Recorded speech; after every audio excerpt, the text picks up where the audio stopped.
자, 오늘 말씀 보도록 합시다. 창세기 41장 9절 할 차례죠.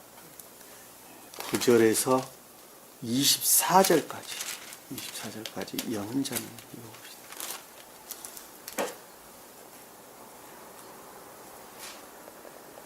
그때 그 술 맡은 책임자가 파라오에게 과여 말하기를 내가 오늘 내 잘못을 기억하나이다. 파라오께서 종들에게 모아사 나를 경호대장의 집에 있는 철장에 넣으실 때 나와 빵 굽는 책임자를 넣으셨나이다. 어느 날 밤 우리 즉 나와 그가 꿈을 꾸었는데 우리는 각자가 해석이 다른 꿈을 꾸었나이다.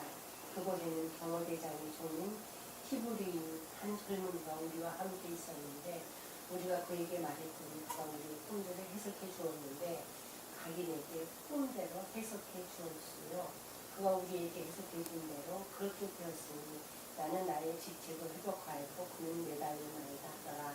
그때 바로가 그날 요셉을 불렀더니 그들이 그를 그 감옥에서 급히 데려왔더라. 요셉이 수염을 깎고 옷을 갈아입고 파라오에게 들어가니 파라오가 요셉에게 말하기를 내가 한 꿈을 꾸었는데 그것을 해석할 수 있는 자가 아무도 없도다. 내가 너에 관하여 들으니 너는 꿈을 깨달아 그것을 해석할 수 있다는 것이다 하더라.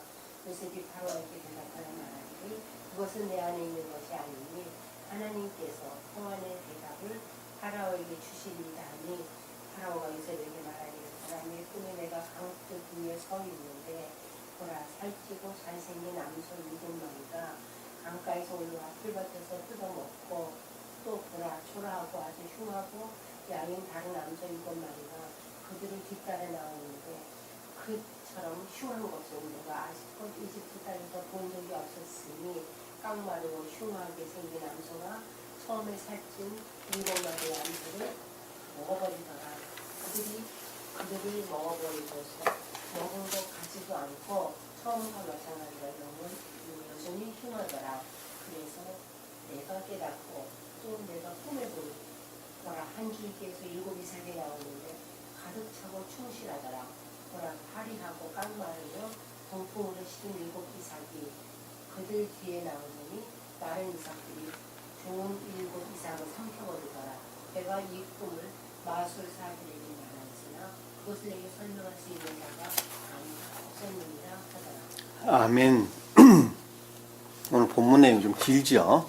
근데 반복되는 부분이 있어서 좀 길게 느껴질 뿐입니다. 사실은 얼마 안 됩니다. 자, 저희가 지금 공부하고 있는 부분은 2000년 전에 오셨던 예수 그리스도, 곧 주님께서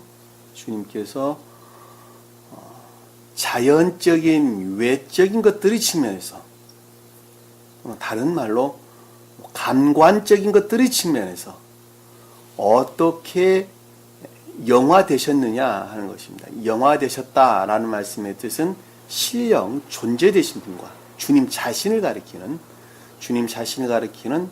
속사람 안에 내재해 계시는 주님 자신을 가리키는 신령 존재되신 분과 어떻게 완전하게 합의를 이루셨느냐라고 하는 부분에 대해서 저희가 공부를 하고 있습니다.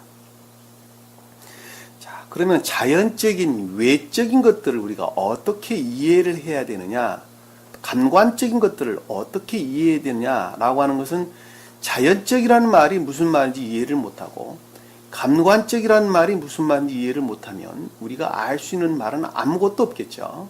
아무것도 없습니다. 그 전에 우리가 먼저 알아야 될 것들은 사람이 중생하는 것은 또 주님께서 영화되신 거하고 똑같습니다. 표정적으로 한 사람이 중생하는 것은 극내적인 것들로부터 먼저 중생이 이루어지게 되죠.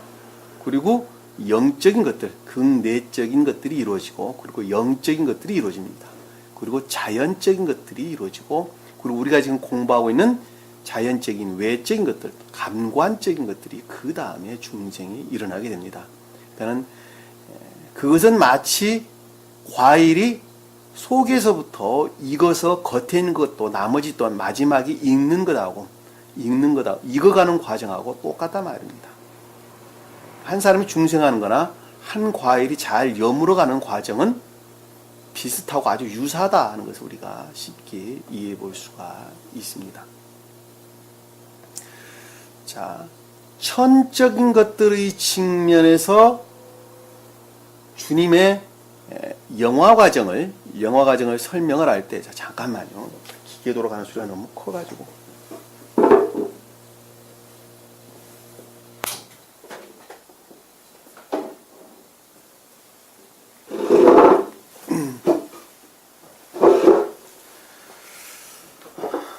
정수기 돌아가는 소리가 이렇게 클 수가 없네요.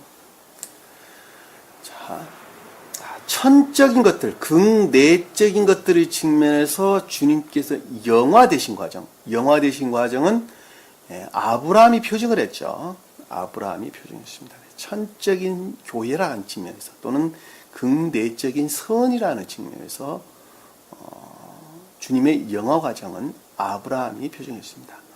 그리고 천적인 것으로 말미암는 영적인 것들, 천적인 것으로 말미암는 영적인 것들의 주님의 영화 과정을 그리는 것은, 설명되어 있는 것은 누가 표징했죠?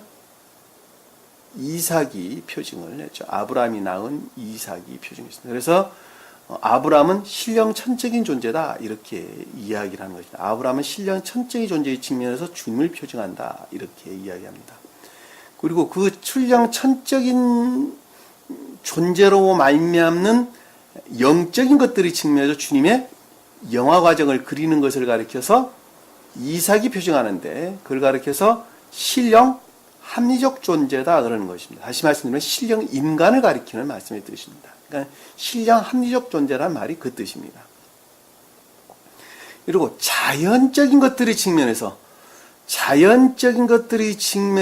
자연적인 영적인 교회를 이루게 되는데, 이 자연적인 영적인 교회의 측면에서 주님의 영화 과정을 그리는 사람이 누구였어요?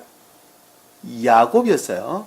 그러면은 자연적인 영적인 교회와 천적인 영적인 교회는 어떻게 다릅니까? 이게 문제가 될 수 있겠죠. 그거 이해하는 사람 별로 없습니다. 이 공부하는 사람들 중에서. 천적인 영적인 교회는 천적인 교회예요. 사실은 천적인 교회. 천적인 교회로 말미암는 영적인 교회예요. 다시 말씀드리면 의지라가는 측면에서 나면서부터 천적인 속성 안에 있는 사람들이에요. 본연의 마음이, 본연의 의지가 천계적인 천적인 교회에 일치한 사람들을 일컫는 말씀의 뜻이란 말입니다. 그 자들이 그 존재로 말미암아, 존재 대신 주님으로 말미암는 진리들의 임료로부터, 그 진리들은 이해의 영역에 임류되는 것이 아니라 의지라는 영역에 직접적으로 임류되는 것입니다. 선으로 임류되는, 진리가 선이 되는 거예요, 사실은. 이해에 속한 것이 아니에요. 진리가라고 하는 것이 곧 선이에요. 의지라는 영역에 직접적으로 임류되는 것입니다. 직접적으로 임류되는 것으로부터 이해의 영역, 겉사람의 영역에 자리 잡고 있는 악과 거짓들을 물리쳐서 합리적 존재로 만드는 거예요. 이해가 되셨죠? 무슨 말씀인지.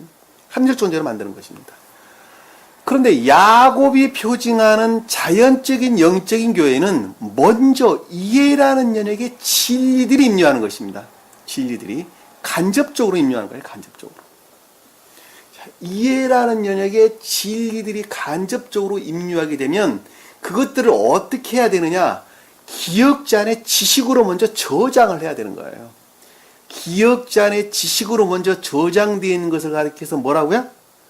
영적인 기억지다, 그런 거예요. 영적인 기억지.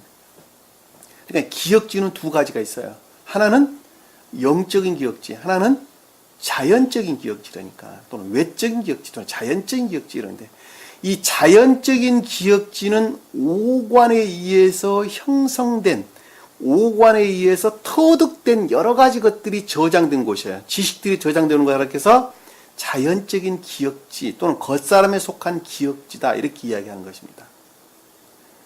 근데 영적인 기억지다라는 말씀의 뜻은 그 겉사람 안에, 자연적인 기억지 안에 진리들의 가르침으로부터 생긴 어떤 지식들이 저장된 곳이 뭐예요?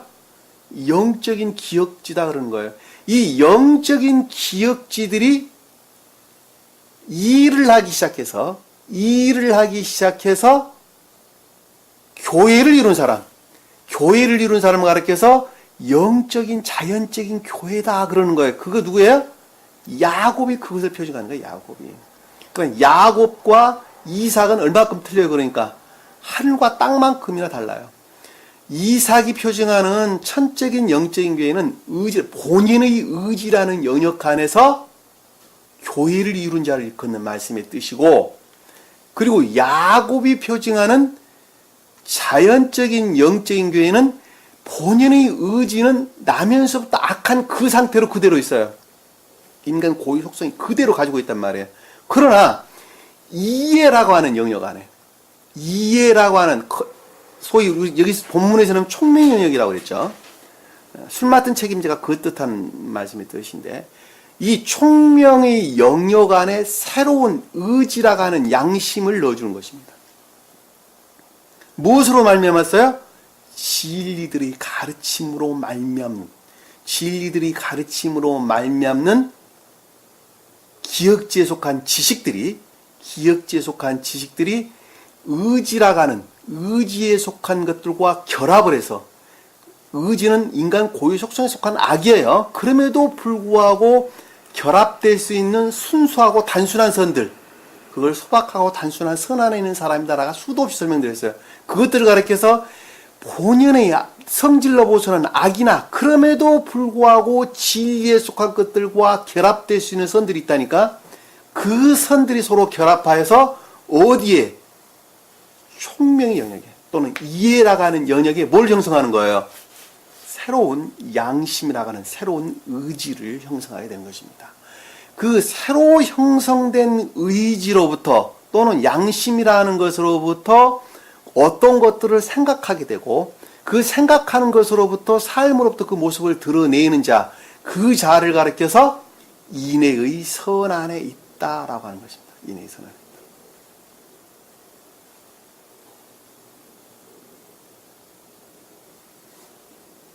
그러면 내가 지금 어떤 상태에 있어야 된다는 것을 명확하게 이해하죠. 반드시 진리의 가르침을 지식에 속한 진리로 있으면 안 되고 진리에 속한 지식 가운데 있어야 된다는 게 명확하죠. 만약에 지식에 속한 진리 가운데 있는 것들이 진리에 속한 지식, 곧 선과 결합되지 아니한 단순한 지식으로만 남아있다고 한다면 그것은 결코 생명을 이룰 수가 없다고 하는 것은 아주 명확관합니다.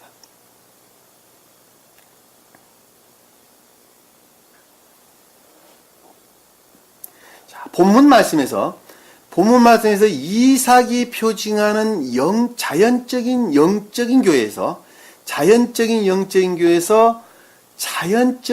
내면적인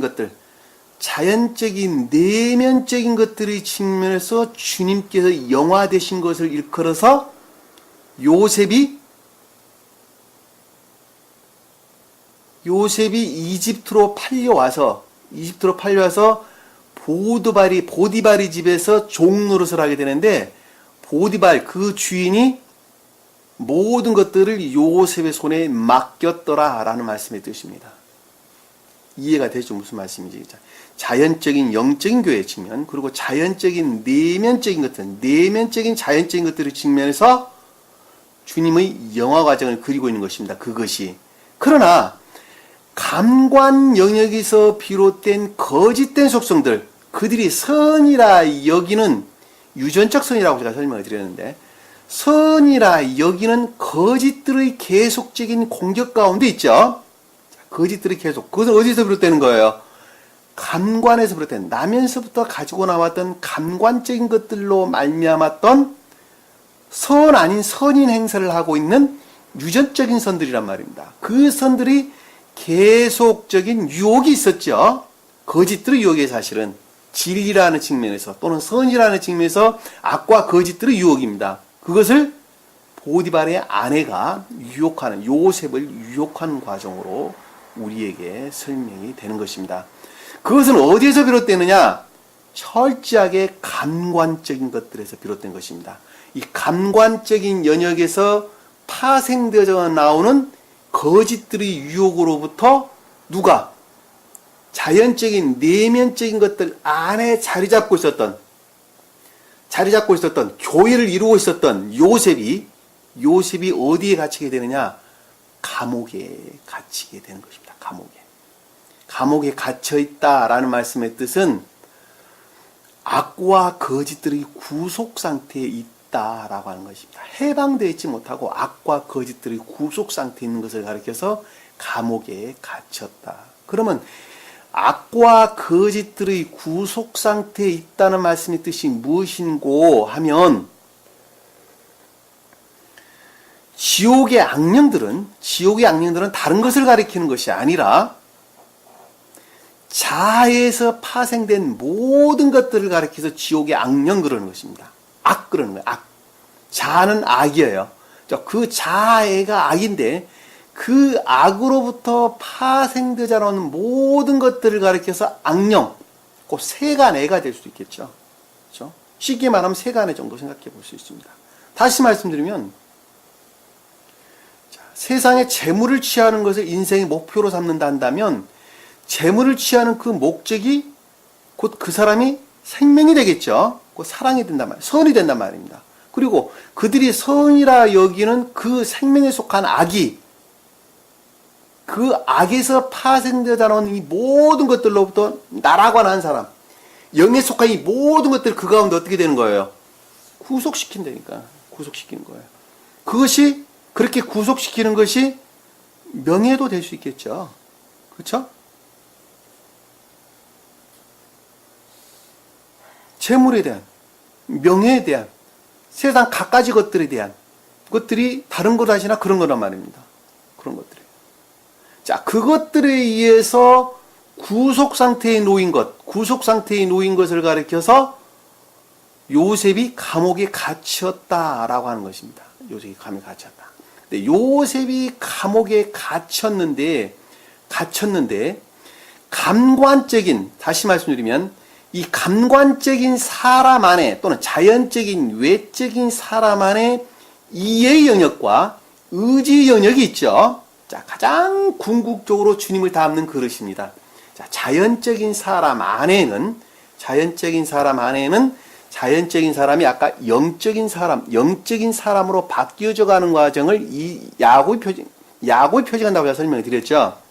그리고 자연적인 사람이 영적인 교회를 이루는 과정이 야곱을 표징을 했고, 그리고 자연적인 내면적인 것들의 측면에서 영화 대신 중생하는 과정을 요셉이 이집트에 팔려와서 보디발의 집에서 종노릇하면서 모든 것들을 보디발 그 주인이 요셉의 손에 맡긴 상태였죠. 그리고 이제 이 감관에서 비롯된 악과 거짓들에 의해서 구속 상태에 있는 것을 가리켜서 감옥에 갇혔다. 누구에 의해서? 경호대장의 집에 갇혔다. 이 말로 설명되는 것입니다. 이해가 되시죠? 뭐 본문의 지금 내용이, 우리가 이 본문 이해하는데 굉장히 중요한 거예요. 왜냐하면 완전히 내가 지금 어느 번지에서 여러분들이 공부하고 있는지를 알아야지만 여러분들에게 좀 도움이 될 것 같아서 내가 정리를 다시 해드리는 거예요.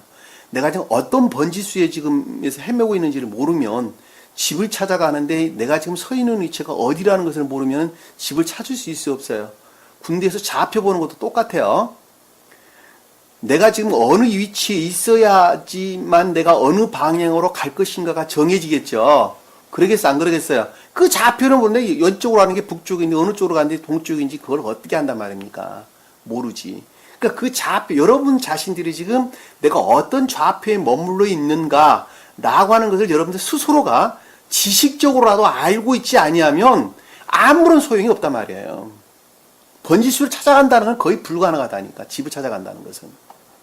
그 좌표를 제가 그려주기 위해서 여러분들에게 지금 설명을 드리는 거예요.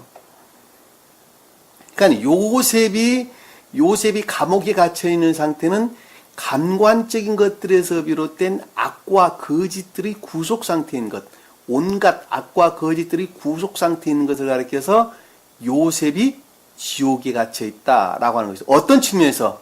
자연적인 외적인 것들의 측면에서, 자연적인 외적인 것들의 측면에서, 또는 감관적인 영역의 측면에서 이렇게 설명되는 것입니다. 이 감관적인 영역이라고 하는 내 마음 안에, 나 마음 안에 날아가는 한 사람 안에 자연적인 외적인 것들을 가리키는 감관적인 영역 안에서 주님을 담는 그릇으로만 있어야 될 것을 가리켜서 바로에게 술 따르는 책임자, 그리고 선이라는 측면에서 주님의 속한 것들을 담는 궁극적인 그릇 안에 있어야 될 것을 가리켜서 의지라는 영역에 빵 굽는 책임자다, 이렇게 이야기를 하는 것입니다. 무슨 말씀 이해가 되셨죠? 무슨 말씀인지. 그러면은 총명이라는 영역, 이해라는 영역에서 감관적인 궁극적인 것들에서, 감관적인 궁극적인 것들의 측면에서 질서에 회복된 상태, 다시 말씀드리면 궁극적인 것들 안에 주님께 속한 것들이 담겨진 상태를 가리켜서 뭐라 그랬어요? 술 따르는 책임자가 바로의 손에 있는 잔에 술 따르는 책임자가 술을 따랐다. 그 말로 우리에게 설명돼서 나온단 말입니다. 이해가 되셨죠? 무슨 말씀인지. 그럼에도 불구하고 의지라는 영역에서 궁극적으로 주님께 속한 생명을 담을 그릇으로 잊지 못하고 배척된 상태, 분리되어 있는 상태를 가리켜서 빵 굽는 자 책임자를 어디에 했다고요? 나무에 매달았다. 나무에 매달았다라는 말씀의 뜻이란 말입니다. 그랬더니 새들이 와서 그것을 먹더라 라는 말씀의 뜻은 거짓들의 공격으로부터, 거짓들에 비롯된 것들로부터 그것들이 파괴됐다, 소멸됐다, 분리되었다, 배척되었다 라는 말씀으로 우리가 이해해 볼 수 있단 말입니다.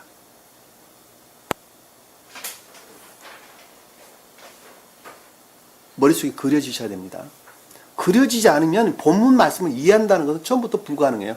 지식적으로라도 여러분들이 그리고 있어야 돼요. 그것이 어떻게 내가 마음속에 와 닿아되는가, 그걸 지각할 수는 없다 할지라도 지식적으로는 그리고 있어야 된단 말입니다. 그래야지 나중에 가면 좀 더 분명하게 이해를 할 것이기 때문입니다. 그랬더니 우리가 전 시간에 배웠던 마지막에 보면, 전 시간에 아니라 39장 마지막을 봐야 되겠네요. 40장 마지막에. 자, 40장 마지막에 보면 22절에 보니까 빵 굽는 책임자는 매어 달았더니 요셉이 그들에게 해석한 것 같았고, 술 맡은 책임자는 요셉을 기억하지 못하고 그를 어떻게 했다고요? 요셉을 잊어버렸더라. 자, 그 말이 무슨 뜻인가 하면, 총명의 영역에서 궁극적인 감관적인 영역 안에까지 주님께 속한, 진리에 속한, 요셉으로 표징되는 영적이고 천적인 진리에 속한 것들을 담는 그릇으로 있었어야 되는데 그렇지 못했다는 거예요. 다. 한마디로 말하면 그렇지 못한 것들이 있었다니까. 이해가 되시죠? 무슨 말씀인지. 다시 말씀드리면 요셉을 기억하지 못했다, 자카르, 회상하지 못했다라는 것은 요셉으로 표징되는 영적이고 천적인 것들로 말미암지 않았다라는 거예요. 어디 측면에서? 이해라는 영역에서 감관적인 영역의 극외적인, 가장 궁극적인 외적인 것들의 측면에서 그랬었다는 거예요. 그렇죠? 그리고 의지라는 영역에서 매어 달았더라라는 말씀의 뜻은 감관적인 영역의 측면에서 내면적인, 기억적인 내면적인 것들은 결합되었고, 그리고 그 이외의 것들은 배척되었다라고 제가 설명을 드렸어요. 이해가 되셨죠? 무슨 말씀인지. 여러분들이 상태라는 측면에서 볼 때 감관은 영역에 종속되어 있는, 그러니까 의지라는 영역에, 그리고 총명이라는 영역에 종속되어 있는 감관적인 것들의 측면에서 내면적인 것들은 결합이 됐고 외면적인 것들은 분리가 된 상태란 말입니다. 그 분리가 된 자연적인 사람이 바로가 뜻하는 거예요. 41장에.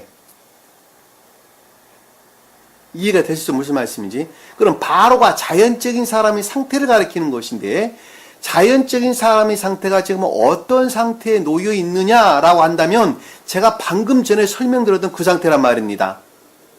감관적인 영역에서 내면적인 것들의 측면에서는 결합이 이루어졌고, 그리고 외적인 것들의 측면에서 의지라는 측면에서, 그리고 이해라는 측면에서 결합되지 못한 상태를 일컫는 말씀의 뜻이란 말입니다. 스웨덴보리 사도께서는 기억지, 총명의 영역이란 말은 언급되지 않고 있어요.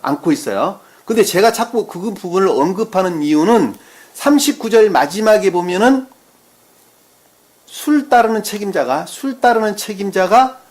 요셉을 기억하지 못했다라는 말씀이 무슨 뜻인가 하면, 기억지의 지식 안에 결합된 진리 지식들이 있었고, 결합되지 못한 지식에 속한 진리들이 있었단 말입니다.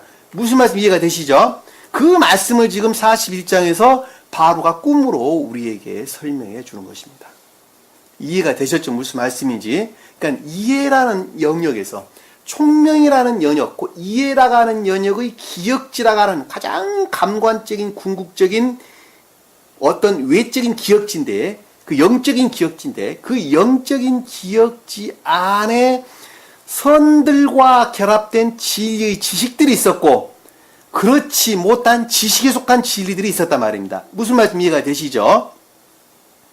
자, 영적인 기억지 안에 진리에 속한 지식들을 가리켜서 뭐라 그랬어요? 보기에 참 아름답고 살이 찐 암소 7마리가 표징하는 것입니다. 보기 아름답다라는 것은 믿음에 속한 것들이었다는 것이죠. 그리고 살이 쪘다라고 하는 것은 인내에 속한 것들이다라고 하는 걸 잘 볼 수 있습니다. 이해가 되시죠? 무슨 말씀인지. 그런데 그 뒤에 보니까 깡 마르고 보기에 흉한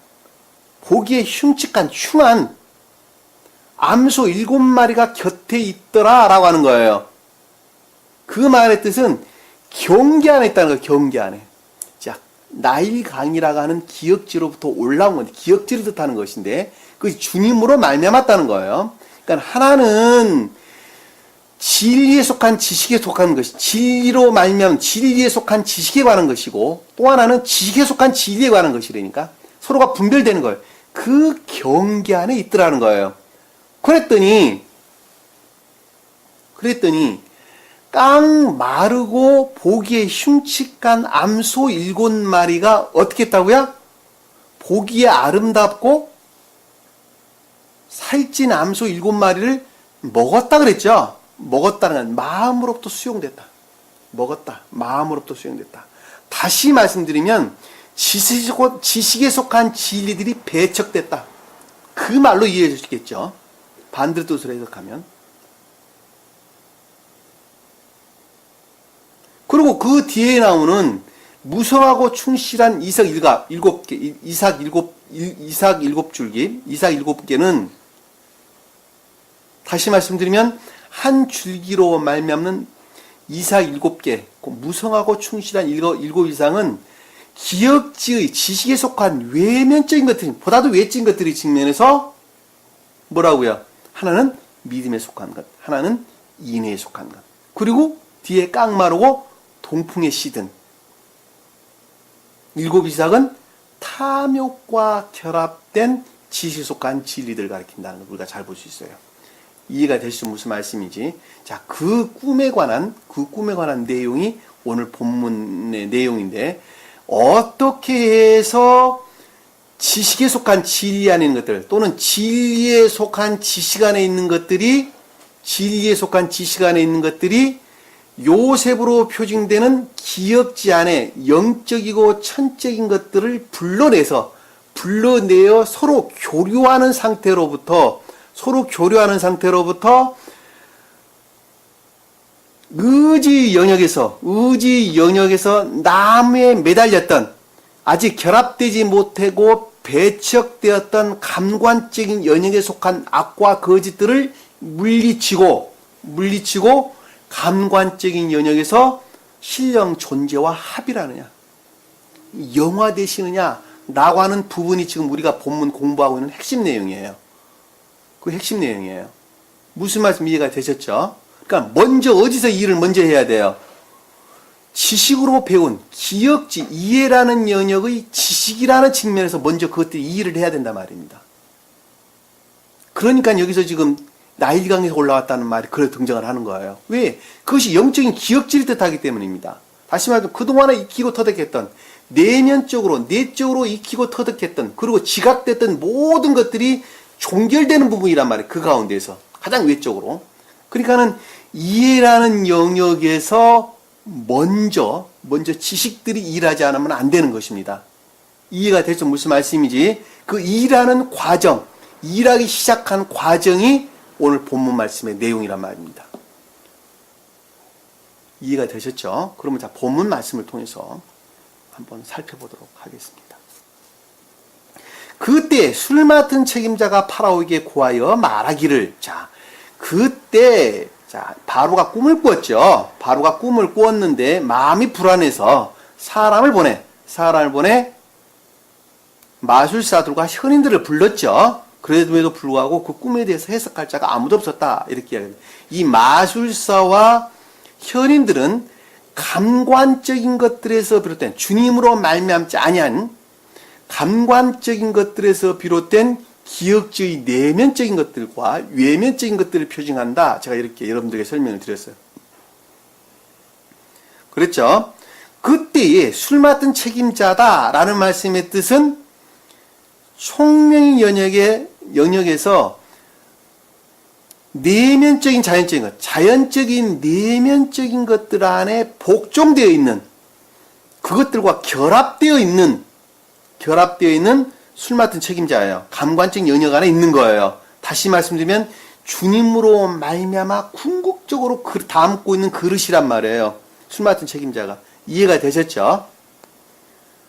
완전 다른 말이에요. 그러니까 술 맡은 책임자가 아까 배척되어 때는 감관에 속한 것들이고 술 따르는 상태로 바뀐 것은 질서 회복 상태다 말입니다. 한마디로 말하면 내적인 것들과 결합되어 있는 상태예요.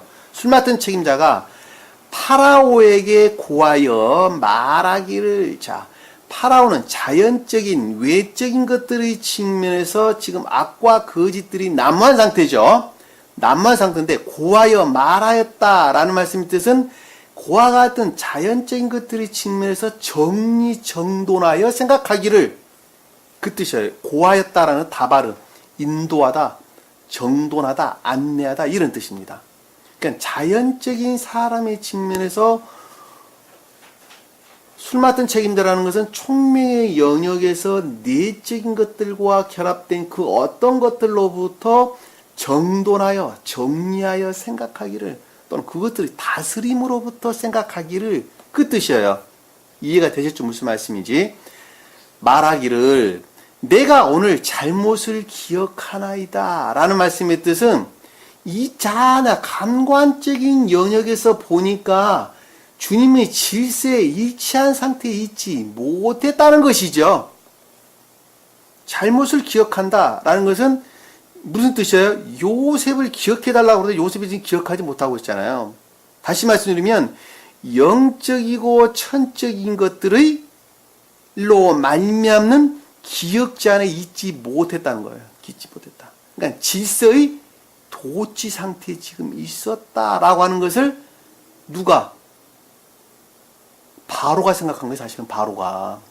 왜? 바로가 자연적인 사람이고 그 안에 종속되어 있는 것이 술 맡은 책임자이기 때문입니다. 이해가 되죠? 무슨 말씀인지. 잘못을 기억하였다는 질서의 도치 상태. 청교적인 질서에 일치하지 않았구나라는 것을 자연적인 것들이 측면에서 정리정돈했다는 거예요.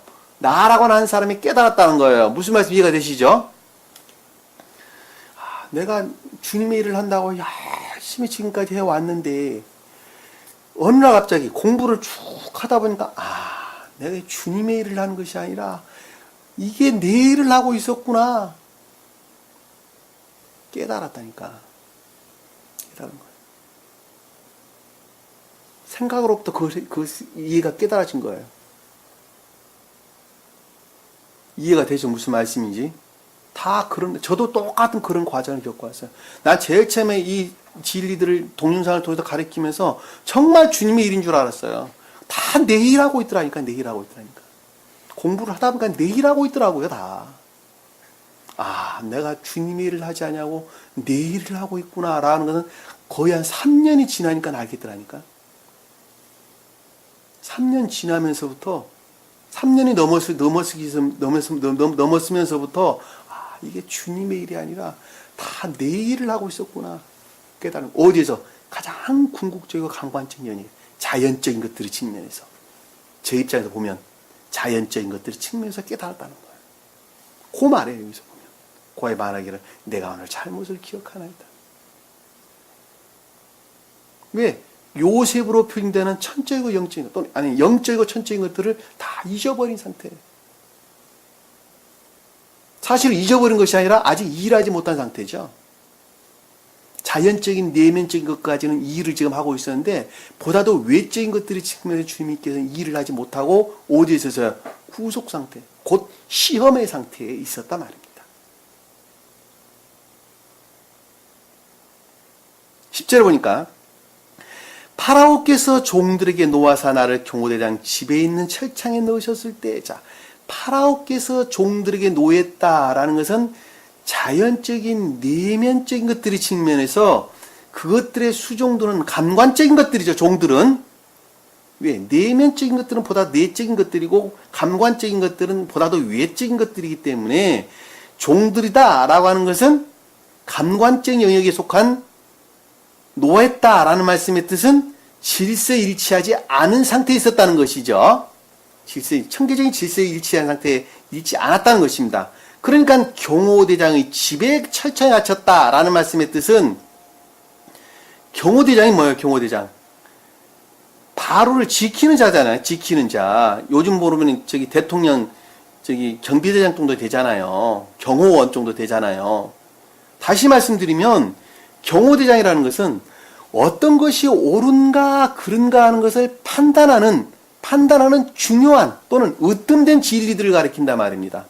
여러분들이 세상 가운데 살면서 이것을 행하는 것이 옳은가 저것을 행하는 것이 옳은가 라고 하는 것은 자기의 생명으로부터 비롯된 으뜸된 진리로부터 옳고 그름을 분별한단 말입니다.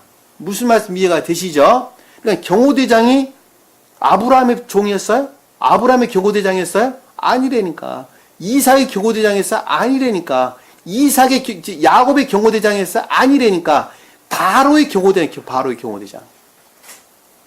자연적인 내면적인 것들을 지키고 보존하는 으뜸된 진리란 말입니다. 그 으뜸된 진리는 주님으로 말미암은 것만큼 순수하고 옳고 판단하는 거예요. 순수하고 옳게 판단한단 말입니다. 그렇지 않은 것만큼 덜 순수하고 거짓되게 판단하는 거예요. 이해가 되시죠? 무슨 말씀인지. 여기서 지금 경호대장의 집에 철창에 가두었다라는 말씀의 뜻은 자연적인 내면적인 것들을 보존하고 지키는 옳고 그름을 분별하는 으뜸된 또는 중요한 진리들, 으뜸된 진리들이 집이라는 것은 의지에서 비롯됐다는 것이죠. 의지에서 비롯된 으뜸된 진리들이 철창, 여기는 감옥이라는 단어를 쓰지를 아니하고 철창이라는 단어를 써요. 철창. 배척되어 관리되고 있었다는 뜻이요. 배척되어 관리되어 있었다. 이 철창이라는 단어는 미슈마라는 단어를 써요. 미슈마르.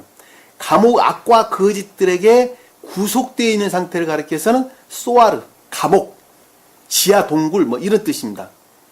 그런데 여기서는 철창, 미슈마라는 단어를 썼어요. 다시 말씀드리면 배척되어 있음에도 불구하고 관리되고 있는 상태를 일컫는 말씀의 뜻이란 말입니다.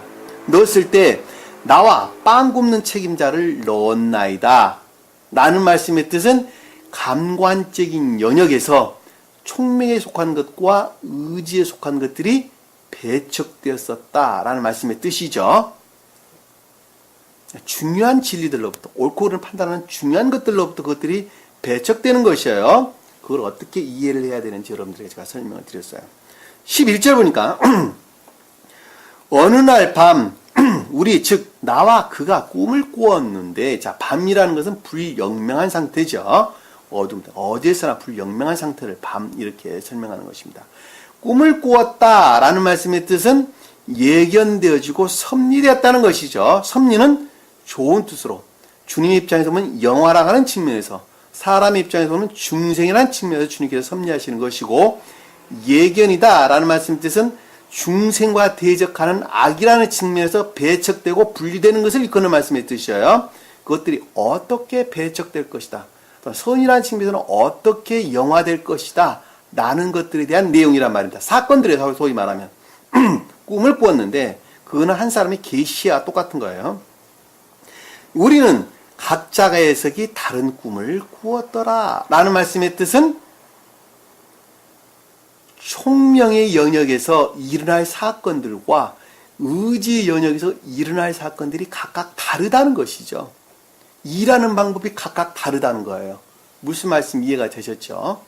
이 말은 여러분들이 조금만 생각해보면 쉽게 이해할 수 있습니다. 왜 다릅니까? 자, 의지라는 영역에서 일하는 것은 생명을 맞바꾸는 것입니다. 그리고 총명 영역에서 일하는 것은 생명을 맞바꾸도록 도움는 역할을 하는 거예요. 어디에? 이해라는 영역에서 일하는 것은 무슨 말씀 이해가 되시죠? 그러니까 나일강이 먼저 등장을 하는 거예요. 왜? 그것이 기억지에 속한 것들이기 때문입니다. 자, 12절에 보니까 그곳에는 경호대장의 종인 히브리인 한 젊은이가 우리와 함께 있었는데 라는 말씀의 뜻은, 자, 경호대장의 종이라고 그래서 경호대장 종. 앞에서는 종이라는 말이 파라오, 아니, 여기서 경호대장이라는 말씀의 뜻은 옳고 그름을 분별하는 중요한 진리들의 수종드는 것이죠. 종은 수종드는 요셉이 표징하는 영적이고 천적인 것들이죠. 그것들을 돕는 영적이고 천적인 것들이에요. 그러니까 중요한 진리들로부터 옳고 그름을 분별하는 중요한 으뜸된 진리들의 수종드는 요셉의 요셉, 영적이고 천적인 것들이에요. 그것들을 도와주는 영적이고 천적인 것들이에요. 근데 그것들이 어디에 있었느냐라고 그랬더니 빵 굽는 책임자와 술 따르는 책임자와 같이 있었다는 건데, 감옥에 다시 말씀드리면 악과 거짓들 안에 구속되어 있었다라고 하는 것을 알 수 있어요. 그랬죠? 영천적인 것들이. 근데 앞에 보니까 히브리인의 한 젊은이 이렇게 설명하고 있어요. 히브리이다라는 말씀의 뜻은 영적인 교회를 표징하죠. 왜냐하면 히브리인들은 가나안 땅에 사는 영적인 사람들을 표징하기 때문입니다. 그리고 한 젊은이 이렇게 이야기했는데 한 소년 이렇게 한 소년. 자, 젖먹이는 극내적인 순진무구를 뜻하는 것이죠. 어디서나 똑같습니다. 그런데 젖먹이가 아니고 조금 성장한 어린아이는 뭐예요? 극내적인 순진무가 아니라 그냥 순진무구를 뜻하죠. 그리고 젊은이, 여기서 젊은이로서 표현되는 나르, 소년, 남자 어린아이, 이런 뜻은 외적인 순진무구를 뜻한단 말이에요. 보다 더, 그러니까 순진무구라는 상태에서 보다 더 외적인 상태를 일컫는 말씀의 뜻이라는 걸 잘 볼 수 있어요.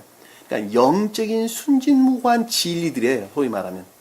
그러니까 한 히브리한 젊은이라는 말은 영적인 순진무구한 진리로 표징되는, 곧 요셉이 표징하는 영적인 순진무구한 진리들이 어디에 있었다는 거야? 감관에서 비롯된 악과 거짓들 안에 구속되어 있더라. 있었는데 라는 뜻이죠. 놀랍죠? 이 말씀을 여러분들이 어떻게 이해를 할 수 있단 말입니까? 영적으로 여러분들이 그려지지 아니하면 이해할 수 있는 것 아무것도 없어요. 문자적인 뜻 안에는 이렇게 시리즈로 연결되어 있다니까 아주 질서정연하게 정리되어 있어요. 드라마를 보면 우리가 질서정연하게 주거가 흘러가죠. 똑같아요. 여기도 보면 영적인 그 드라마에 한마디로 말하면 흘러가는 게 하나도 안 달라요. 우리가 그에게 말했더니 라는 말씀의 뜻은, 자, 여기서 경호대장 종이 히브리인 한 젊은이와 우리가 함께 있었다라는 말씀의 뜻은 악과 거짓들이 구속 상태에 있었죠. 그렇죠? 무엇이? 옳고 그름을 분별하는 으뜸된 진리들이 요셉으로 표징되는 영적이고 천적인 것들이 종로로 살아가고 있는데, 도와주고 있었는데, 그럼에도 불구하고 악과 거짓들 안에 구속되어 있었는데 우리가 그에게 말했더니 라는 말씀의 뜻은 긁어 모아서 자, 말했다라는 긁어 모으다, 이야기하다, 사파르 이런 뜻입니다. 영적이고 천적인 지식에 속한 것들을 하나로 긁어 모았다는 거예요. 하나로 모아서 집중해서 그동안에 익히고 터득한 이 모든 것들을 하나로 집중해서 모아가지고 그가 우리 꿈도를 해석해 주었는데 라는 것은 예견되고 섭리된 어떤 것들에 대한 지각이죠. 그쵸? 그 어떤 것에 대한 생각, 지각 이런 뜻입니다. 각인의 꿈대로 해석해 주었다라는 말씀의 뜻은 예견됐다는 것이죠. 총명의 영역에서 또는 이해의 영역에서 일어날 사건들에 대해서 나쁜 것들은 예견되고 좋은 것들은 섭리됐다는 것이죠. 그랬죠. 해석되어 주었으며 꿈대로 해석해 주었으며 13절 보니까 우리에게 해석해 준 대로 그렇게 되었으니 일어나는 결과죠. 그렇죠? 나는 나의 직책을 회복하였고 그는 매달렸나이다 하더라. 자, 나는 나의 직책을 회복하였다라는 말씀의 뜻은 기역직, 다시 말씀드리면 총명의 영역에 종속되어 있는 감관적인 영역에 있는 것들은 극내적인 것으로 말미암는 영적이고 또 자연적인 영적인 것들, 자연적인 내면적인 것으로부터 질서의 이치에서 내적인 것들과 결합 상태에 있었고 교류 상태에 있었고 술 따르는 상태에 있었고 질서의 회복 상태에 있었고 그는 매달렸더라 라는 말씀은 감관적인 영역에서 의지 측면에서 감관적인 영역에 속한 것들은 결합될 수 없는 것들은 배척된 상태에 있었더라 라고 하는 것입니다. 이해가 되셨죠? 무슨 말씀 여기까지. 앞에 공부한 내용이니까 뭐 쉽게 이해할 수 있으리라고 봅니다. 자, 14절을 보니까 그때 파라오가 보내요. 자, 파라오가 보냈다라는 말씀의 뜻은 여기서 파라오는 어떤 상태에 있는 거예요? 여기서 파라오는 자연적인 외적인 것들의 측면에서 아직 시험의 상태에 있는 것이죠. 주님의 감관적인 영역에서 아직 시험의 상태에 있는 것입니다. 감관적인 외적인 것들이 악과 거짓들이 구속 상태에 있었고 그리고 이해의 영역에서 감관적인 외적인 것들은 질서의 상태에 놓인 상태예요. 놓인 상태에서 보내요 라는 말씀의 뜻은 그것으로 말미암아 발행하여 이해가 되시죠? 말미암아 요셉을 불렀더니 자 요셉을 외쳤다 불렀다 라는 말씀이 무슨 뜻일까? 요셉으로 표징되는 영적이고 천적인 것들과 결합하고자 하는 그것들과 교류하고자 하는 열망, 애정, 어떤 마음의 성품, 어떤 성향 이런 말로 우리가 이해해 볼 수 있겠죠? 그렇죠? 요셉을 불렀다는 말은 그 뜻 위에 다른 말로 우리가 이해해 볼 수 없잖아요. 결합하고자 하는, 교류하고자 하는 어떤 성향, 애정, 열망 이런 거 위에는 다른 걸 가리키는 거 아니에요. 내가 누구를 감지하게 부른다라는 말씀은 우리가 쉽게 이해해 볼 수 있단 말입니다.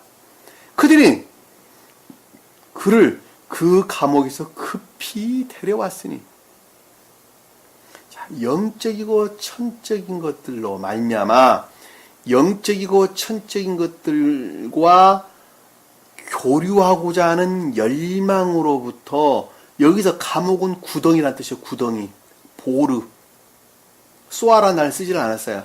구덩이, 악과 거짓들로부터 또 거짓으로부터 급히 데려왔다라는 말씀의 뜻은 신속하게 어떻게 했다는 거예요? 배척했다는 거죠. 배척했다.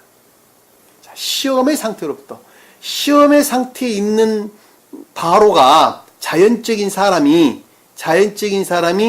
감관적인 것들의 측면에서 악과 거짓들, 이건 지금 이해라는 영역에서 설명되고 있는 거예요. 이해라는 영역에서 악과 거짓들을 신속하게 배척했다. 배척했다. 그 말이 무슨 뜻일까?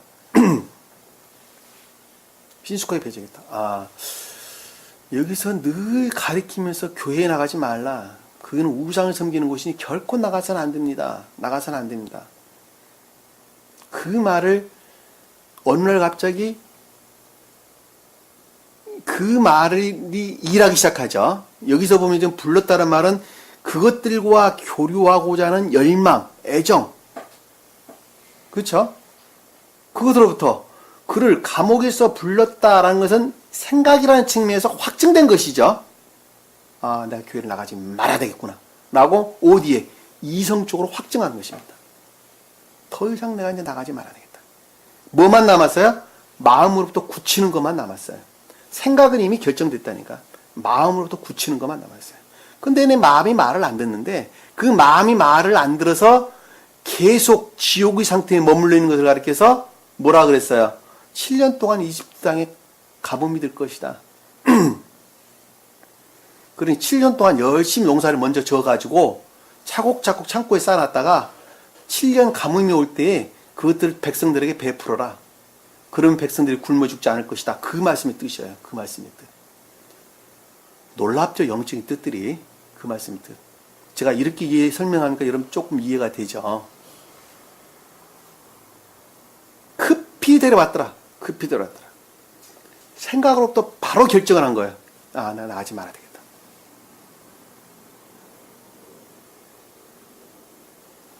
시험의 상태에서 악과 거짓들의 신속한 배척을 뜻하는 것입니다. 그러고 났더니 요셉이 수염을 깎고, 자, 임금님을 만나야 되니까 수염을 깎는다. 그렇게 이해하면 안 됩니다. 요셉이라고 하는 감관적인 이해라는 측면, 총명의 영역에서 일하는 요셉인데, 이 요셉이 궁극적으로 감관적인 영역 안에서 일하는 요셉이 수염을 깎았다라는 말씀의 뜻은 자연적인 외적인 것들의 측면에서 배척되었던 변화가 일어났다는 것이죠. 수염을 깎았다라는 것은 가장 궁극적이고 외적인 것들을 뜻한다라고 하는 것을 그동안에 우리가 수도 없이 제가 설명을 드렸어요. 아주 여러 번 설명을 드렸어요. 그리고 옷을 갈아입는다라는 말씀의 뜻은 뭐예요? 진리들이 내면적인 것들과 결합됐다는 것이죠. 자, 지식에 속한 진리들이 진리에 속한 지식으로 바뀌었다는 것이죠. 자, 자연적인 진리라는 측면에서 볼 때, 자연적인 진리라는 측면을 볼 때 그것들이 이화되고 더럽혀지고 모독된 상태에서 이제는 그것으로부터 벗어나 영적이고 천적인 것들과 또는 영적인 것들과 결합된 자연적인 상태에 이르렀다라는 말씀의 뜻이죠.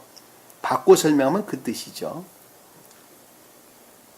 이 수염을 깎았다, 털을 깎았다라는 말씀의 뜻이 자연적인 것들의 측면에서 배척 또는 변화를 가리킨다라는 말씀의 뜻을 본문 말씀을 통해서 우리 몇 가지만 한번 찾아보도록 하겠습니다. 찾아보도록 하겠습니다.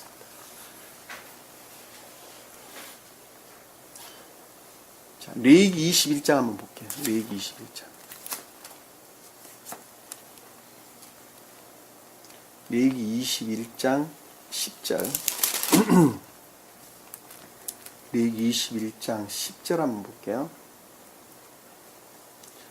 그 형제들 가운데 그 머리에 부는 기름으로 부음을 받고, 여기서 그 형제는 누구예요? 그 형제는 제사장들이나 아론의 아들들을 일컫는 말씀의 뜻이죠. 제사장들인 아론의 아들들을 가리키는 말씀의 뜻이에요.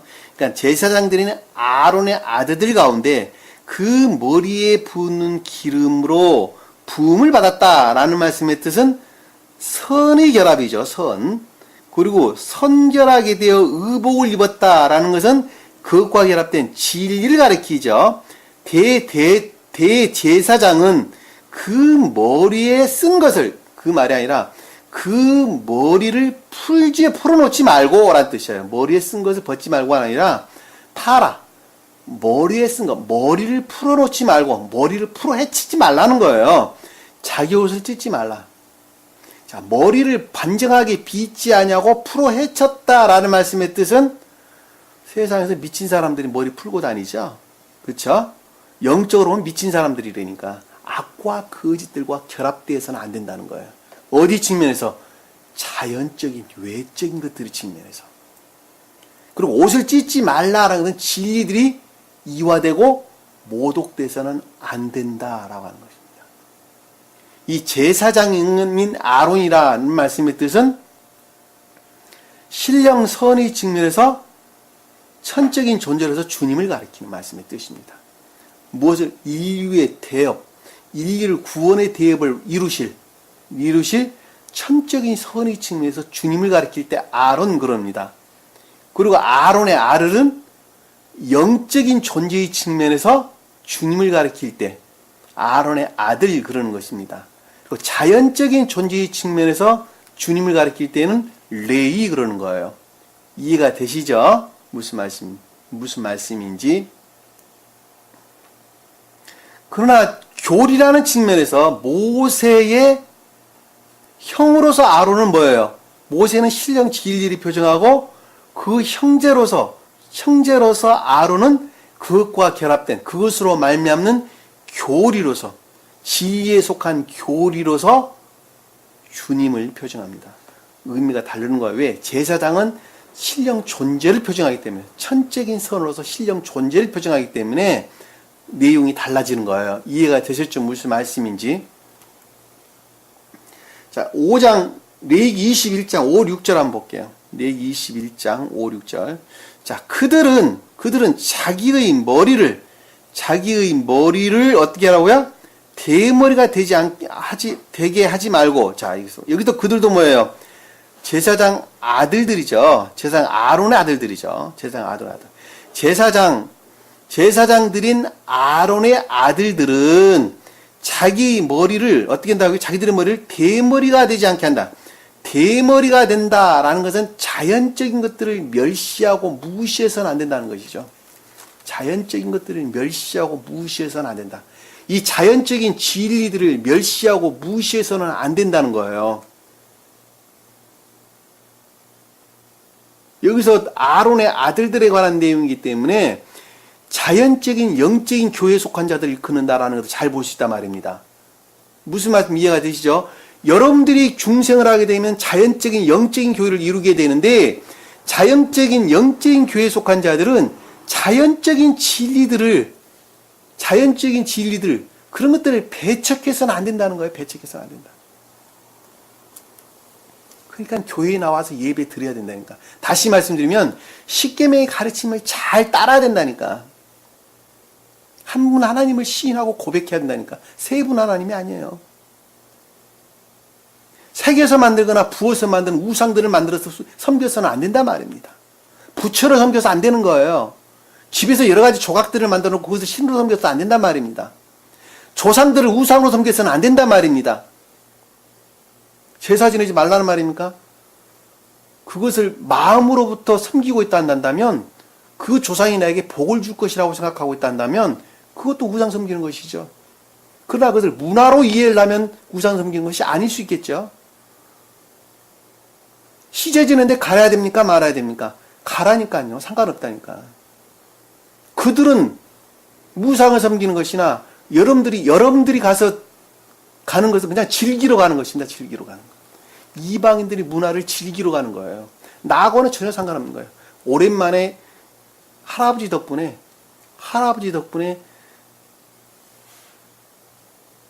산에 가고 들에 가고 한날 소풍 갔다 온다고 생각하면 되는 거예요. 간단해요, 여러분들. 근데 그걸 마음으로부터 그 조상들을 숭배하는 것하고는 완전 다르단 말입니다. 무슨 말씀 이해가 되시죠? 내가 제사에 참여해야 됩니까? 가라니까요. 상관없다니까. 그들이 하는 것 한번 보세요. 그리고 그 가운데서 영적인 것들을 발견하세요. 제사상에 올라오는 것을 보고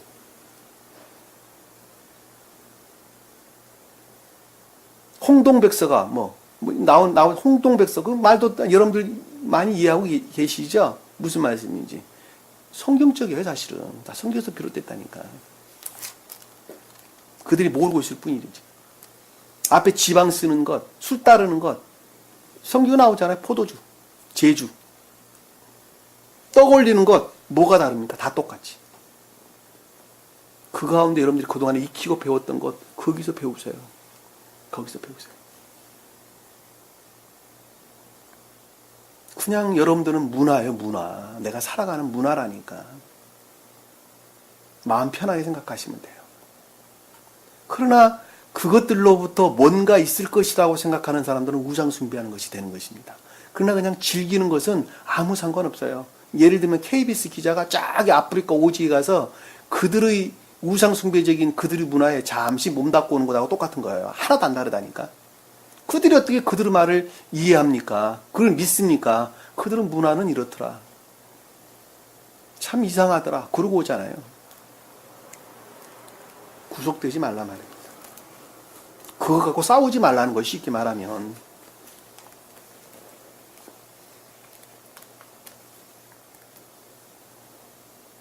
(21절) 5, 6절 봤죠? 예. 자, 머리를 대머리가 되게 하지 말고 자연적인 진리들을 우리가 믿어야 된다는 거예요. 그것들을 배척해서는 안 된다는 것입니다. 교회에 나가는 것, 예배 드리는 것, 뭐 11조 드리는 것, 여러 가지 것들 다 있을 수 있겠죠. 그런 것들을 다 해서 말씀으로부터 비롯된 모든 것들 우리가 저버려서는 안 된다는 것입니다. 그리고 턱수염가를 밀지도 말며라는 것은 보다도 외적인 것들이죠. 보다도 외적인 것들도 반드시 배척돼서는 안 된다는 것입니다. 살을 베지도 마시라. 살을 벤다는 건 바사르. 선들이 모독돼서는 안 된다는 것이죠. 그 선들은 사실 영적인 선들이나 자연적인 도덕적인 선들이나 겉으로 보기에는 똑같아요. 안 달라요. 그것들이 모독돼서는 안 된다는 것입니다. 이해가 되시죠? 무슨 말씀인지. 여기서 턱수염, 머리털 이런 거는 가장 궁극적인 것들을 뜻한다라고 하는 것을 우리가 쉽게 이해해 볼 수가 있습니다. 자, 민수기서 한번 볼게요. 민수기서 8장 7절. 민수기서 8장 7절. 너는 그들에게 이렇게 행하여, 여기서 그들은 이스라엘 자손 가운데 있는 레인들이죠. 레인들, 재산직분을 담당하는 레인들이죠. 이렇게 하여 그들을 깨끗하게 하되, 그들 위에 정결의 물을 뿌리고, 정결의 물을 뿌린다라는 건 진리들로부터의 정화를 가리키는 것이죠. 자기 옷들을 빨게 하여, 자기 옷들을 빨다라는 건 거짓들, 이화된 거짓들이죠. 진리들이 이화된 것들이죠. 이화된 것들을 배척하는 것이죠. 그리고 자기의 몸을 어디 있어요? 자기의 몸을 삭도로 밀게 하고 자기 몸을 삭도로 민다라는 것은 궁극적인 자연적인 것들의 측면에서 뭐예요? 선이라는 측면에서 배척하는 거예요. 몸에 난 털을 민다라는 말씀의 뜻은 몸은 감관적인 것들, 궁극적인 자연적인 악들을 가리킨다니까. 거기로부터 파생되어 나온 궁극적인 것들을 가리켜서 털 그러는 거예요. 그러니까 자연적인 것들이라니까, 자연적인 것들. 악에 속한 자연적인 것들이에요. 그것을 민다라는 그것들을 제거를 뜻한다는 걸 잘 볼 수 있어요. 자신의 옷을 빨게 하여 라는 건 진리들을 정화를 뜻한다. 거짓들의 정화를 가리키는 것이죠. 빨게 하여 스스로 깨끗하도록 하라. 라는 것은 선과 진리 안에 있어야 된다는 것입니다. 선과 진리 안에. 이해해 볼 수 있겠죠. 무슨 말씀인지. 에스겔서 하나만 더 볼게요. 에스겔서 44장.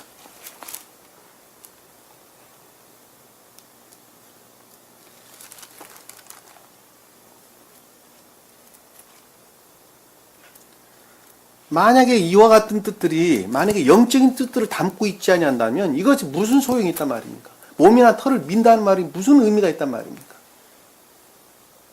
대머리가 되게 하지 말라는 말은 무슨 말이 의미가 있단 말입니까? 이 말씀들 안에 영적인 뜻들을 다 담고 있다는 것을 우리가 잊어버려서는 안 된단 말입니다. 뭔가 우리에게 가르침을 주기 위해서, 영적인 어떤 가르침을 주기 위해서 기록되어 있는 내용이라는 것을 우리가 분명하게 이해해 볼 수 있단 말입니다.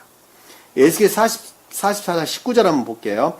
그들이 바깥으로, 즉 바깥 뜰에 있는 백성들로 나아갈 때, 여기서 그들은 누구예요?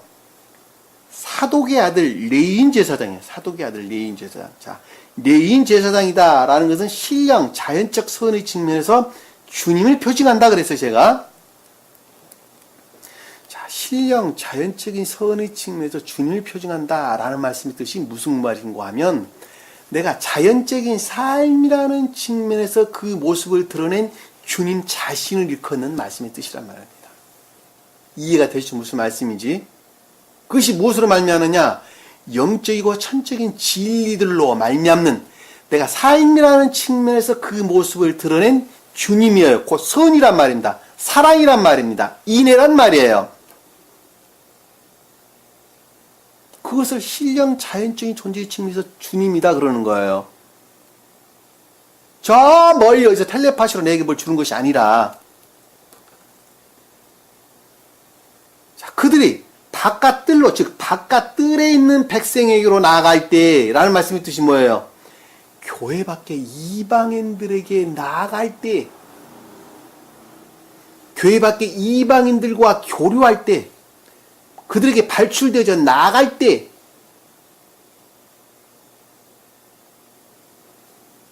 그럼 영적인 교회에 속한 사람들이 세상 사람들과 만날 때 좀 더 쉽게 설명하면 그 말이잖아요. 섬길 때 입었던 옷을 벗어 거룩한 방에 두고 이게 번역이 잘못됐어요. 섬길 때 입은 그 말이 아니라 옷을 펼쳐 나갈 때는 옷을 펼쳐 그들이 수종드는 거룩한 방에 두어 번역이 그렇게 돼야 돼요. 이게 잘못된 거예요. 제가 말이 이상해서 원문을 한번 봐봤어요. 번역이 잘못되더라고요.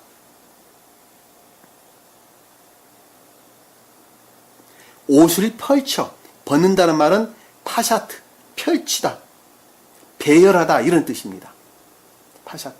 그러니까 옷을 벗어라는 말씀의 뜻은 진리들을 펼쳐 그들이 수종드는 거룩한 방에 두어 마음 안에 거룩한 방은 의지라는 측면에서 우리 마음 안에 그것들이 있어야 된다는 거예요.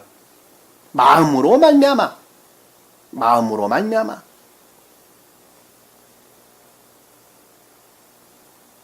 그들로 그들의 옷으로 백성들을 거룩하게 하지 않게 할지라. 교회 밖의 이방인들이 그들이 진리라고 여기는 거짓으로부터 잊지 않게 해야 될 것이다. 우리가 왜 밖으로 나가야 된다는 거예요, 그러면? 그들과 무슨 목적으로만 만나야 된다는 거예요? 이유가 뭐예요? 그들과 희희낙낙거리고 같이 웃고 놀으라고 나가는 거예요? 뭐예요, 여기 보면? 진리를 전할 목적 위에는 만나서는 안 된다는 거예요. 바꿔 말하면 그 뜻이에요. 여기 보면 그들로 그들의 옷으로 백성을 거룩하게 하지 않게 할지더라. 그들 스스로로부터 진리라고 하는 거짓으로부터 주님을 섬긴다고 예배드린다고 하지 않게 해야 될 것이다. 직접적으로 풀면 그날이잖아요. 누가? 영적인 교회에 속한 자들은. 마음으로부터 비롯된 펼쳐진 그 진리들로부터 그들을 정화시켜야 될 의무가 나에게 있다니까. 그게 누구예요? 사도가 아닌 레인 제사장. 신령 자연적 존재의 측면에서 주님, 곧 삶이라는 측면에서 주님으로 말미암는 인애의 선 안에 있는 자들은 그 뜻이에요. 삶이라는 측면에서 주님께 속한 선 안에 있는 자들은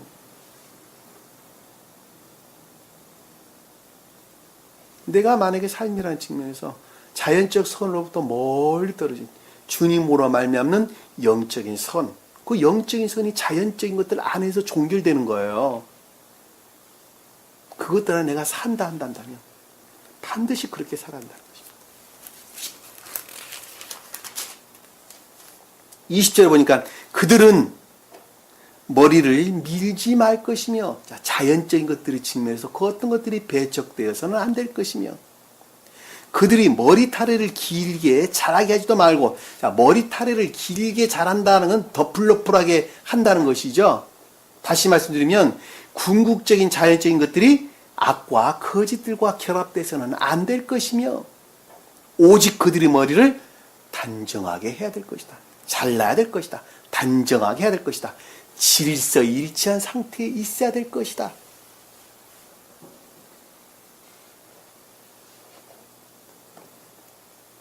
감동이잖아요. 감동. 그냥말로 그냥 감동이에요. 이런 것들이 감동을 안 주고 무엇이 감동을 준다. 이 진리가 감동을 안 주고 무엇이 우리에게 감동을 준다 말입니다.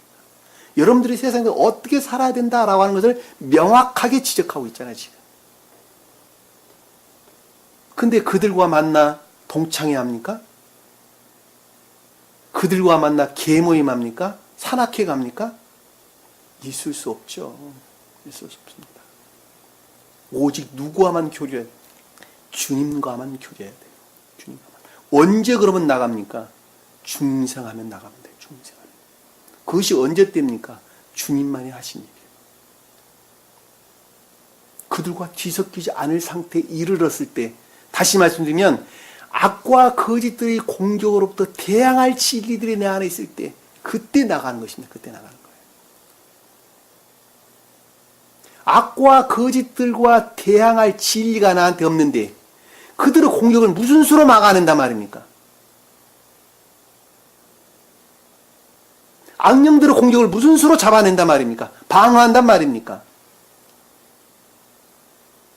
지옥의 악령들은 영적으로나 자연적으로나 모든 것들을 도둑질하고 파괴하고 죽이고 하는 것 이외에는 아무것도 하질 않는다니까.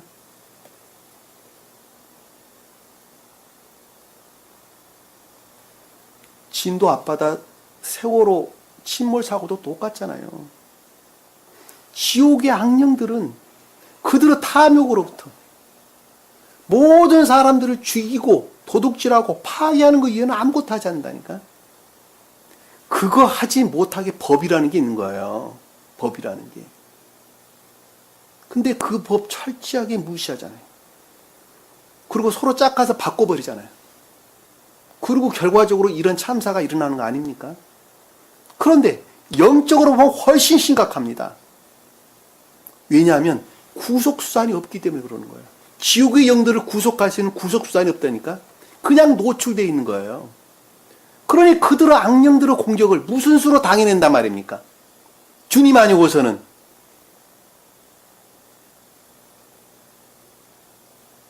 그것들과 대적할 수 있는 영적인 진리들, 대항할 수 있는 영적인 진리들이 내 안에 있지 않냐고서 그들을 만나게 되면 나 또한 그들의 공격으로부터 침몰당하고 말 것입니다. 저는 그것을 영적인 체험에서 여러분들에게 분명하게 제가 설명드릴 수 있습니다. 아주 많은 경험에서. 그러니까 만나지 말아라 그러는 거예요.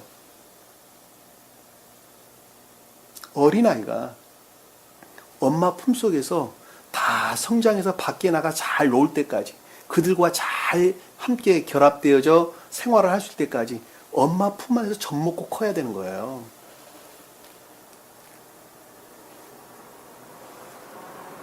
엄마 품을 떠나는 순간 그 어린아이는 죽는다니까.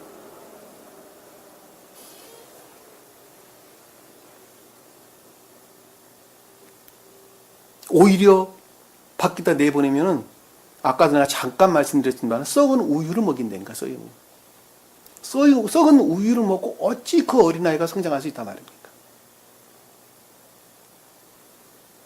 나이 20이 되면 밖으로 내보내는 거예요. 엄마 품에서 밖으로 내보내는 것입니다. 그러니까 여호수아에서 보면 20살 넘는 사람, 장성들이, 청년들이 다 전쟁터에 그래서 나가는 거예요. 좋은 뜻에서 보면 20살 이전에는 주님께 속한 순수한 것들을 담고 있는 거예요. 담고 있는 거. 어린아이들은 극내적인 순진무구로. 그리고 아까 제가 설명드렸지만 젖먹이들은 극내적인 순진무구를, 그리고 어린아이들은 순진무구를, 그리고 소년들, 남아들, 이런 것들은 보다 외적인 순진무구를.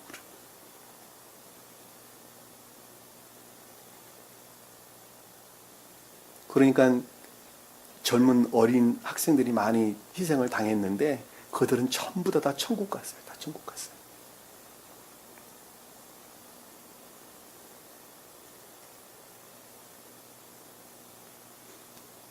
많이 슬픈 일이기는 하지만 그래도 우리가 영적인 것들의 측면에서 그들은 다 천국 갔는데 천국 가지 못할 나라가 한 사람을 생각해 볼 때 울어야 될 대상은 나라는 것을 우리가 잘 볼 수 있습니다.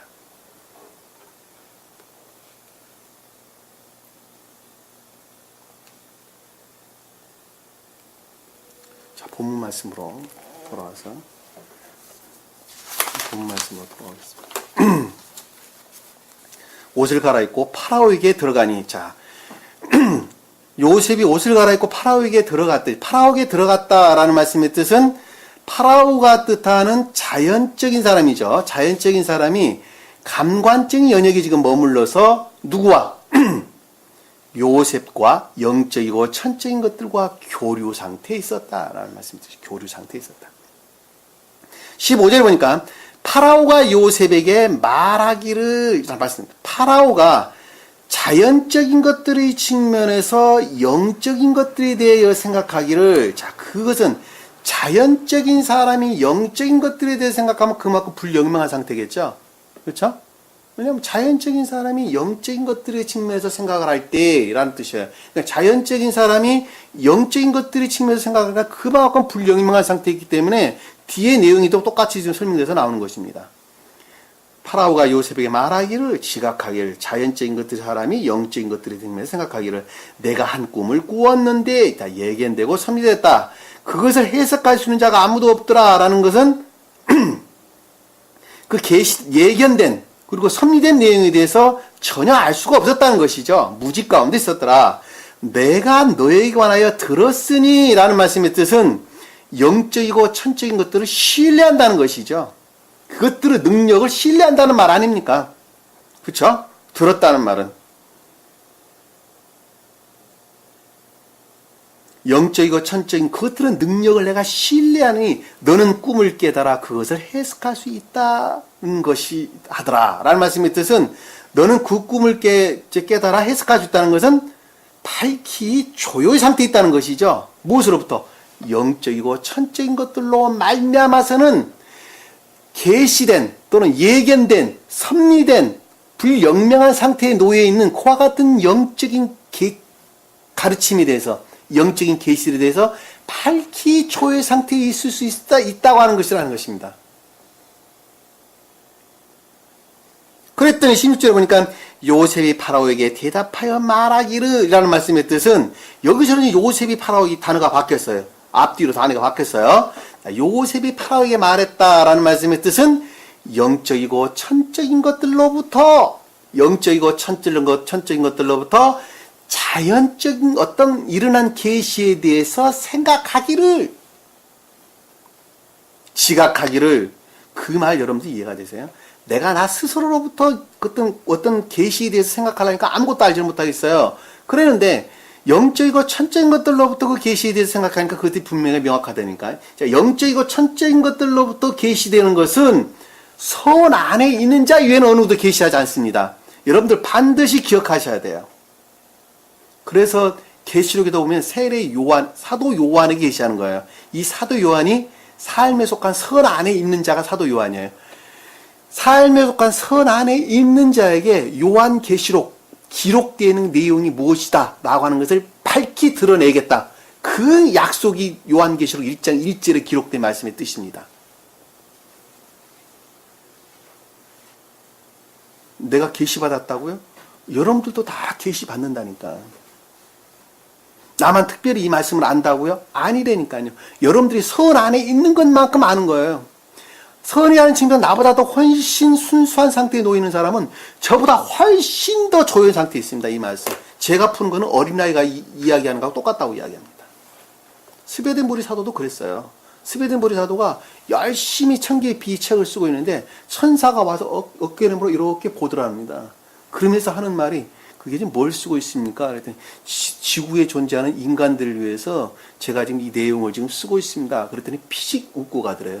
그러니까 왜 웃습니까? 그랬더니 그거 참 유치원 수준도 안 되는군요. 구르고가 들어갑니다. 스베덴보르가 써온 책 내용이 그렇다니까. 천사들이 보는 지혜에서는 그렇다니까요.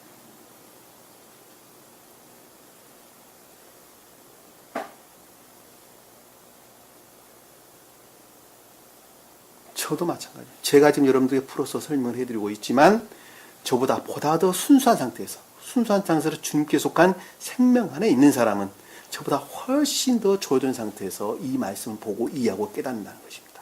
그리고 여러분들에게 그 생명의 말씀을 가르칠 자가 지금도 나오는 중일 것이고 그리고 앞으로도 계속 나올 것입니다. 왜냐하면 그렇지 아니하고서는 안 되기 때문에 나옵니다. 그렇지 아니하고서는.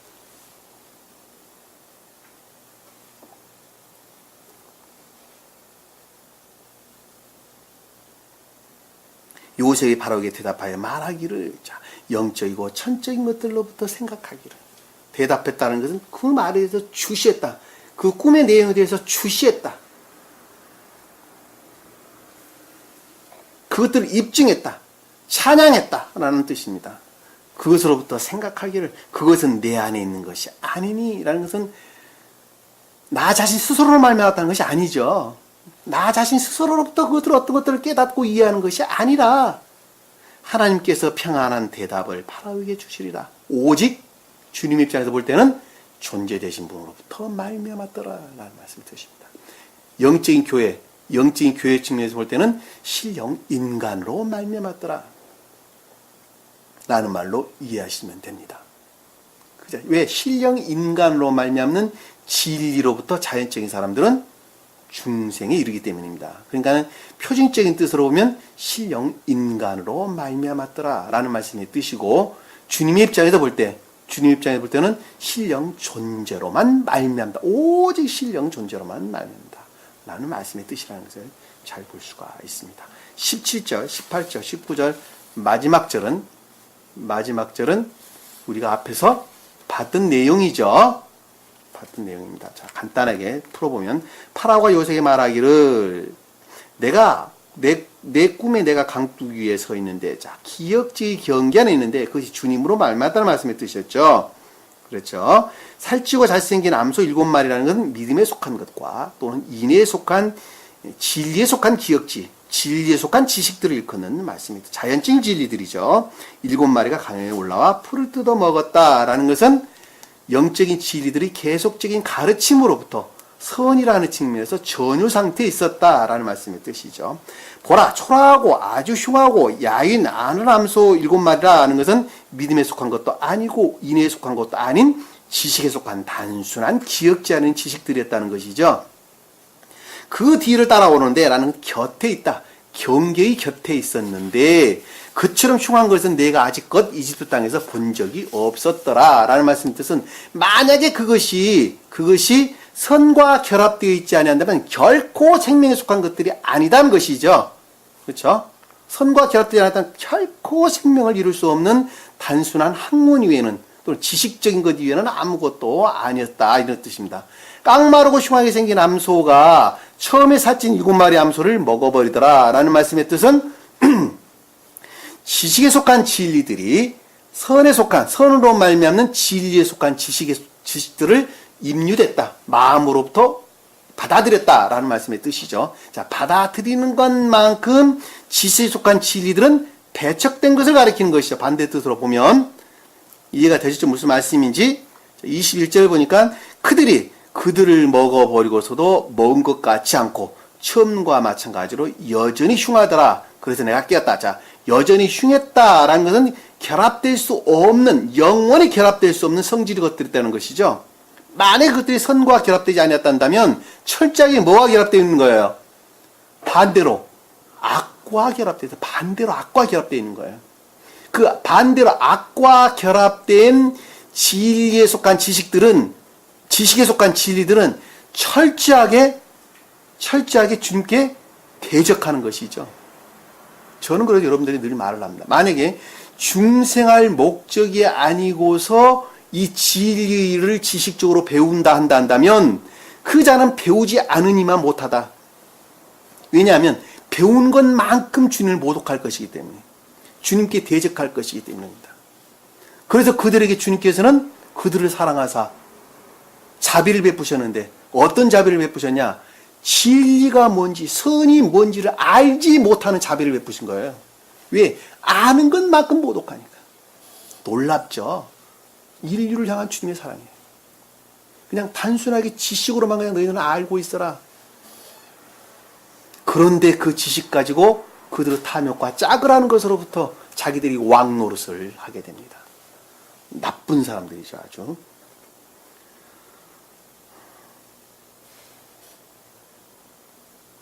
(21절) 그들이 그들을 먹어버리고서 봤죠. 22절 보니까 내가 또 꿈을 꾸었는데 한 줄기에서 7 이삭이 나오는데 한 줄기란 한 근원에서 파생된 한 근원으로부터 말미암은 7 이삭이라는 진리, 외적, 기억지 않아 있는 외적인 것들이에요. 나오는데 이삭이 나오는데 가득하고 충실하더라. 무성하고 충실하다라는 것은 하나는 믿음에 속한 것, 하나는 인애에 속한 것이었다는 것입니다. 보라, 파리하고 깡마른 동풍이라는 것은 인애에 속한 것도 아니고 믿음에 속한 것도 아닌 동풍으로 실었다 하는 것은 탐욕과 결합된 지식들이라는 것이 제가 조금 전에 설명드렸죠. 탐욕과 결합된 지식들로부터 7 이삭이 그 뒤를 따라 나오더니 라는 곁에 경계에 서 있더니 마른 이삭들이 좋은 7 이삭을 삼켜버렸더라는 것을 철저하게 파괴시키고 있더라는 것입니다. 이 삼켰다라는 말씀은 봐라, 없애다, 파괴하다 이런 뜻입니다. 그리고 앞에서 암소를 먹어버리다라는 것은 악할이라는 단어입니다. 악할. 이 악할이라는 단어는 두 가지 측면에서 설명될 수 있습니다. 선이라는 측면에서는 전유되는 것을 일컫는 말씀의 뜻이고 악이라는 측면에서는 배척된 것을 설명하는 것입니다. 우리가 주님으로 말미암는 순수한 선의 임류는 라라는 단어는 라. 먹다, 먹이다, 레헴, 음식, 양식 이런 걸로부터 우리가 유래된 단어입니다. 그런 것들이 근원되는 단어입니다. 유래가 아니라 라함, 먹다, 먹이다, 주님으로 말미암아 생명에 속한 것들이 전유되는 것을, 순수한 생명에 속한 것들이 전유되는 것을 일컫는 말씀의 뜻입니다. 근데 여기서는 지금 악할이라는 단어를 썼는데 그 악할이라는 단어가 선이라는 측면에서는 임류를, 반대의 뜻으로는 배척을 가리키는 말씀의 뜻이라는 것, 여러분들에게 설명을 드리는 것입니다. 그리고 앞에서 우리 아래에 설명되고는 삼켜버리는 단어다라는 다른 단어라고 했어요. 그것은 소멸시키다, 파괴하다, 없애다 이런 뜻입니다. 마른 7 이삭을 삼켜버리더라 라는 말씀의 뜻이 내가 이 꿈을 마술사들에게 말하였으나 라는 것은 기억지, 감관에서 비롯된 기억지의 내면적인 것들로부터 그 꿈을 해석하려고 노력했다는 말씀의 뜻이죠.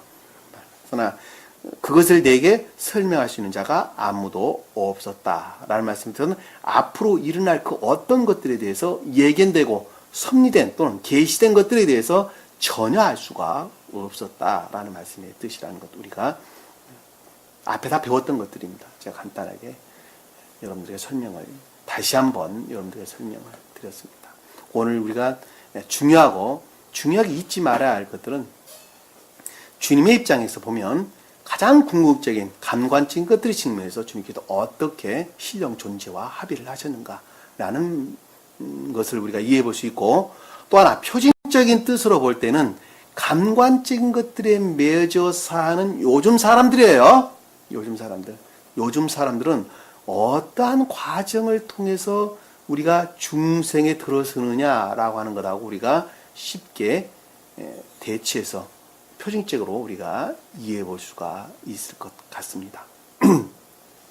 말씀이 조금 어렵기는 합니다만 제가 여러분들이 이해력이 와닿도록 충분하게 설명을 했다고 생각을 합니다. 여러분들이 그동안에 꾸준히 착실하게 처음부터 공부를 해 오신 분이란다면 제가 지금 설명드린 이 내용을 밝히 잘 알리라고 봅니다. 그래서 요셉은 반드시 이집트에서 총리가 돼야 됩니다. 총리가 돼서 7년의 흉년, 이집트 땅에 7년의 흉년이 오길 때 잘 기억지에 저장된 여러 가지 양식들을 갖다가 곳간에다 차곡차곡 모아놨다가 그것들을 꺼내서 감관적인 선의, 의지라는 영역의 감관적인 선의 측면에서 주님과 합의를 돼야 됩니다. 그리고 교회라는 측면에서 멸망된 상태에 있는 이스라엘 땅에 가뭄이 들어, 소위 말하면 야곱의 아들들이 가뭄 때문에 이집트로 양식을 구하러 내려오게 되죠. 그 말이 교회라는 측면에서 완전히 멸망된 교회를 표시한다는 말입니다. 그들이 반드시 요셉이 뜻하는 기억지 안에서 또는 감관적인 영역에서 일하시는 신령 영적인 존재로부터 양식들을 받아가야만 되는 거예요. 이해가 되셨죠? 그 말씀 내용은 그러니까 감관적인 것들의 측면에서 주님께서 기억지라는 측면에까지 어떻게 주님께서 신령 존재와 완전하게 합의를 이루셨는가라고 하는 내용이 우리 본문의 내용 큰 줄거리에서 우리가 이해해 볼 수가 있겠습니다. 좀 더 넓게는 출애굽기 내용은 단순하게 이제 지식에 속한 것들 또한 어떻게 해서 완전하게 신령 존재와 합의를 하셨는가라는 말씀으로 우리가 이해해 볼 수가 있습니다. 그 말을 잘 이해가 안 갈지 모르겠는데 앞으로 공부를 하다 보면 그 말 또한 무슨 말인지 충분하게 이해할 수 있으리라고 봅니다. 주신 말씀 마음속에 깊이 생각하시고 나라고 한 사람이 어느 좌표에 지금 머물러 있는가 라고 하는 것을 다시 한번 깊게 생각해 보세요. 그리고 지식으로 담지 마세요. 오늘 그 다가 잊어버려도 괜찮아요. 하나가 내 마음에 와 닿았다면 그 말씀을 가지고 여러분들이 깊게 묵상해 보세요. 주님께서 끝도 없는 생명에 속한 것들을 여러분들에게 부어주실 것입니다. 한 주간도 승리하는 저 여러분 되기를 간절히 축원합니다. 자, 기도합니다. 사랑의 주님, 오늘 또 주신 말씀 참으로 감사드립니다. 나라고 한 사람이 아직 어디에 머물러 있는가 다시 한번 깊게 생각해 볼 수 있도록 은혜를 베풀어 주옵소서. 그리하여 이제는 감관 영역에 머물러 있는 나라고 한 사람이 이제는 그까지도 일하시는 주님께서 온전히 저희를 주장하시고 인도해 주실 수 있도록 늘 주님을 간절히 사모하는 저희 삶이 되시도록 은혜 베풀어 주옵소서. 남은 시간도 주께서 함께 할 수 믿사오며 예수님 이름으로 기도드립니다. 아멘. 주기도문합니다. 하늘에 계신 우리 아버지 이름을 거룩히 여김을 받으시오며 나라의 마옵시며 뜻이 하늘에서 이룬 것 같이 땅에서도 이루어지리라. 오늘날 우리에게 이루할 양식을 주옵시고 우리가 우리에게 죄진 자를 사하여 준 것 같이 우리 죄를 사하여 주옵시고 우리를 시험에 들게 하지 마옵시며 다만 하게서 구하옵소서. 나라와 권세와 영광이 아버지께 영원히 싸움나이다. 아멘.